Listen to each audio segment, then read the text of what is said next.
When someone asks about your childhood and you just freeze, like the answer isn't quite there. Not because it was terrible or because nothing happened, but because somewhere between the age of 7 and 17, you skipped about 15 chapters. Yeah, that gap is what I want to talk about today. There's this thing that happens when childhood ends before it's supposed to. And I'm not talking about some dramatic, movie-worthy moment. Sometimes it's quieter than that. It could be making dinner for your siblings at 9 years old while your parent works a double shift, or becoming the translator between your parents during their arguments, or even learning to read the room before you learned to read chapter books. Something that doesn't get talked about much is this. That version of you, the one who had to grow up too fast, that part of you doesn't disappear. It still influences how decisions get made, even right now. Let me illustrate this better for you. There is a kid, maybe 8 years old, and they've just become the most responsible person in their household. Not because they chose to, but because they had to. And something shifts. Psychologists call this parentification, when a child takes on roles and responsibilities that should belong to adults. But that clinical term doesn't quite capture it, does it? It doesn't capture the weight of being small and holding up something so much bigger than you. Dr. Lisa M. Hooper, who's done extensive research on this, found that parentified children often develop what looks like exceptional maturity. But, and this is crucial, it's not actually maturity. It's a survival adaptation. It's a child's nervous system learning to operate in crisis mode as the default setting. That idea tends to linger. What felt normal to you was often someone else's crisis. Now, many people who grow up this way notice they become very good at certain things. Reading people's emotions, you could sense your mom and dad's mood the second they walked through the door. Anticipating the needs of anyone before they voiced them, problem solving became second nature because the alternative wasn't really an option. Where it starts to show up later is here. Those same superpowers you developed, they come with a price tag you didn't know you'd be paying 20 years later. You know what's quite fascinating? Children who grow up too fast often struggle the most with the simplest things, not the big life challenges as you might expect. Somehow they can handle those with their eyes closed.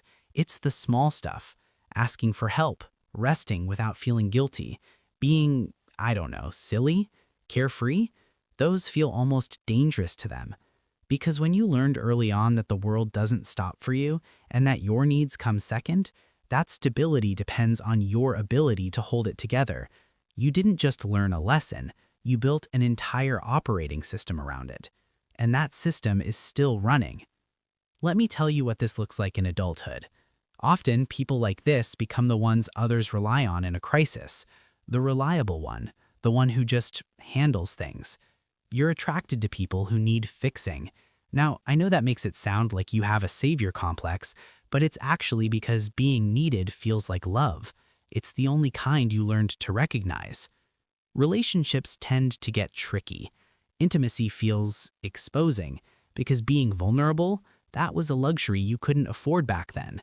So even now, even when you're safe, even when you're with someone who genuinely cares, there's this part of you that cannot let your guard down, that will not let your guard down. You might find yourself attracted to emotionally unavailable partners, and before you blame yourself for that, understand this. Unavailable feels familiar. It feels like home, because home was a place where you gave endlessly, and, receiving, that was rare. So when someone offers you consistent love and consistent presence, it might actually feel oddly wrong, uncomfortable, like waiting for the other shoe to drop. There's also this thing with control.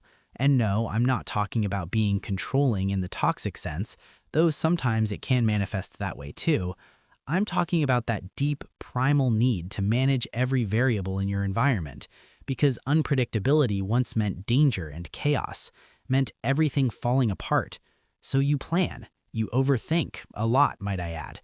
You run through 17 different scenarios before making the smallest decision. And people might call you type A or anxious or perfectionist, but what they're really seeing is a child who learned that letting their guard down had consequences. The exhaustion is real, by the way. That bone-deep tiredness that sleep doesn't fix, that's not laziness nor weakness. That's what happens when your nervous system has been in overdrive since you were in elementary school. Your body never learned what true rest feels like because rest wasn't classed as safe. Rest, in fact, meant things might fall apart. Here's something that might hit hard. A lot of people who grew up too fast have this weird relationship with success. You achieve things, good things, impressive things, but it never quite feels like enough. There's always this voice saying more, better, faster, prove yourself, because your worth got tangled with your usefulness way back when. And the cruel reality, the world actually rewards this. Society loves people who grew up too fast. If you think about it, we're productive, we're often independent, we don't need much, we're low maintenance, and we get things done. But nobody asks what it cost us to become this way. There's something else that happens too. You become fluent in a language most people never have to learn, and that is the language of emotional labor. You're able to manage a room full of tension, kind of like a conductor leading an orchestra, diffuse conflict before it even starts because you spot it as it's about to happen, make everyone else comfortable while you're drowning inside. And the strangest part, you might not even realize you're doing it anymore. It's just automatic, like breathing, except breathing is supposed to keep you alive, and this slowly empties you out. You probably have moments where you're surrounded by people, friends, family, coworkers, and you still feel completely alone. Not lonely in the obvious way, alone in the sense that nobody really sees how hard you're working to keep everything smooth, to keep everyone okay. And asking them to notice your effort feels, I don't know, like admitting defeat, like you failed at the one thing you were supposed to be good at. So what do you do with all of this? How do you, heal from something you're not even sure counts as trauma?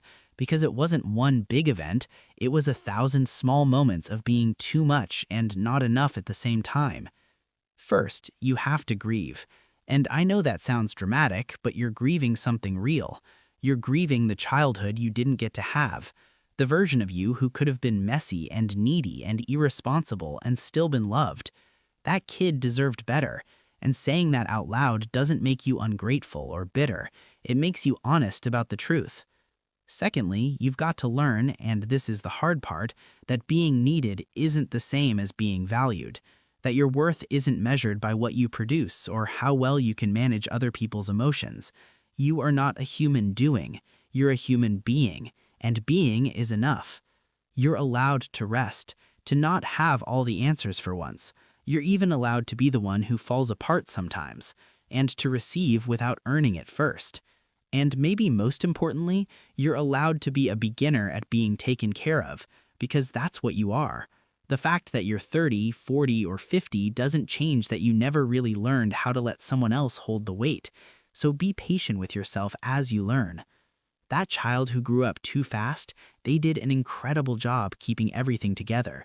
They were resourceful and strong and brave beyond measure, but they can rest now. They're not forced to run the show anymore. It's safe to let someone else take a turn. It's safe to just be young at heart, even if you're late to it. You've been holding on so tight for so long. What would it feel like to finally let go? If this hit home for you, please subscribe. And if you want to support these deep dives, hit that join button to become a channel member. I would genuinely appreciate your support.